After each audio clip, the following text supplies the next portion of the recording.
Tuan Guru, mengapa syaitan diberi kemampuan untuk membisikkan was-was kepada setiap manusia di dunia pada setiap masa? Bukankah itu suatu kekuatan yang sangat besar? Itu bukanlah satu kuasa yang sangat besar. Kita yang menjadi sasaran sebenarnya sangat lemah. Bukan kerana dia kuat. Kekuatan kita datang daripada Tuhan kita, pemilik kita. Bila kita jauh dari Tuhan kita, waktu itulah syaitan menjadi kuat.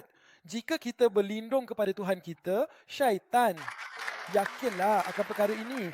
Berlindunglah hanya kepada pemilik kamu. Allah, Allah, Allah. Oh, saya akan buat begini. Saya sangat bijak, sangat pintar, entah apa lagi. Tidak. Apa yang patut kamu katakan? Allah, berlindunglah kepada pemilikmu. Allah, Allah, Allah, Allah. Dan apabila dia bersama kamu, apakah yang syaitan sendiri berkata? Aku tidak mampu menyesatkan hamba-hambamu yang mukhlis.